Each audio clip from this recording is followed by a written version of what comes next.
Hey everyone, this is Adam for RealHomeRecording.com. I'm hoping for two things. Number one, that you can see me, and number two, for $1 million. In today's video, I'm going to be reviewing the digital DrumDial. This is a device that helps you with drum tuning, and something that I got about, I guess, a year or two ago. We had the original DrumDial, the analog one with the needle and everything, and it got lost. Yeah, so I replaced it with this, the better, newer version. Better, I guess, depending on who you ask, but I like having some, numbers to look at instead of kind of judging where the needle is. So basically, I'll just open the box up so you guys can see it.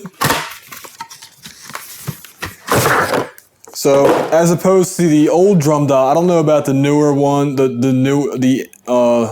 new versions of the analog one. I don't know if they have this or not, but the digital one, the one I have, comes in this nice little case, and made in the USA, if that matters to you guys.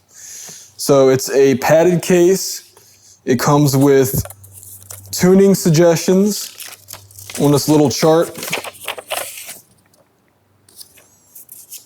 and then it also has a drum key.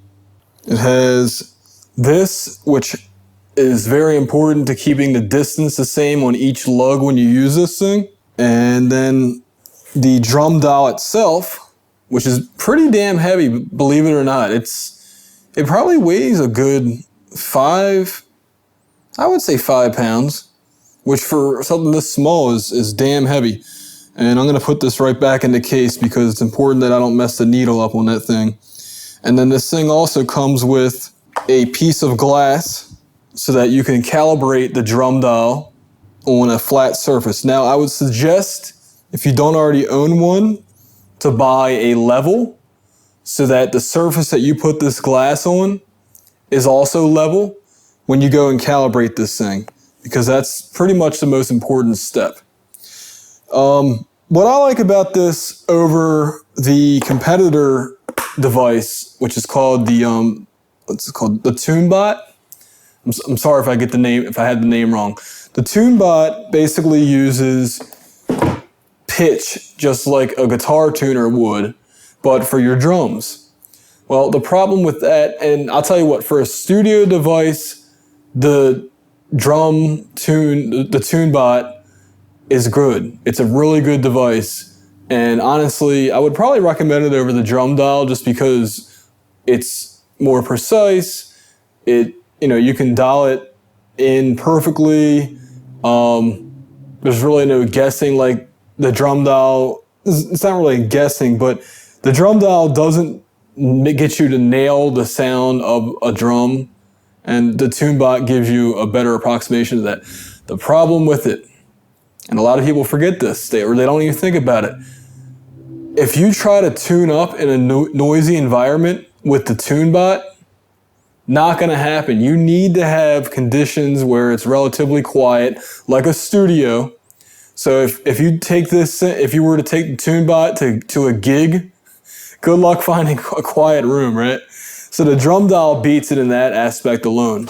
The way this thing works is you put the DrumDial up. Now, obviously, you're going to have this on a flat surface. All of your drums should be on a flat surface. Again, bring that level. It doesn't have to be exactly level, but the more level, whatever surface you put your drum on, the better, obviously. So you have it flat. I can hear myself echoing now. So you have it flat, and you basically put it. Man, this is what's killing me. You know what? I'm gonna move the camera. I will show you this while I'm explaining it. There, that's what I'll do. I'm gonna shoot it separately, and I'm killing myself because I don't have a proper tripod. Sucks. DIY is not as cracked up as people make it out to be. But anyway, enough about that.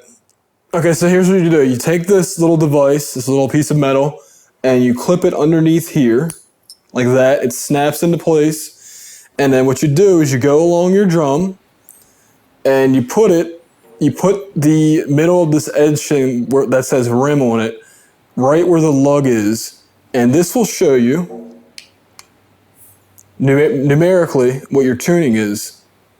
And again, you refer to that chart, or another way people use this is they'll tune the drum to approximately what they want the sound to be, and then they'll use the drum dial to make sure that each lug is approximately the same. Now, people have suggested that you don't want to have it exact. Having it exact is a pain in the ass as it is. As long as you're within about a 3 whole number tolerance, you should be good. So let's say you were aiming for 72. Well, 70 and 74 should be okay. Or you're really 73.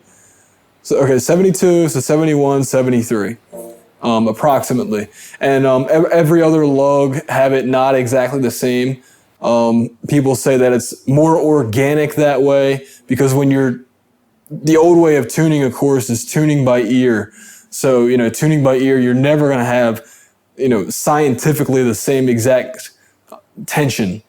So, I love this little device. Compared to the analog one, again, it's no longer a guessing game, especially on the decimals. You know exactly what you're going for.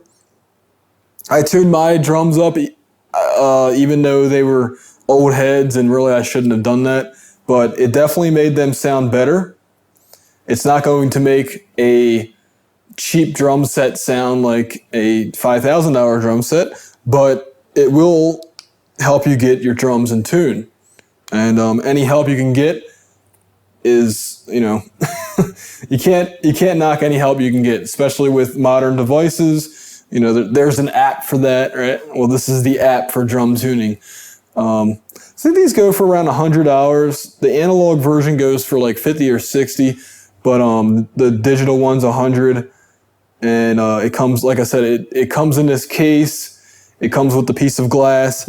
I don't know if the analog version still just comes in that cardboard box like we got it back in 2007. But things have changed, so I don't know. Maybe the newer one does. But all I know is that the digital one comes in this nice case, and to me, it's worth the extra $50 because this is a tool that you're going to use, and if you do a lot of recording, you're going to use it a lot. So I definitely highly recommend it on the to-buy list if you record drums. This is Adam for RealHomeRecording.com.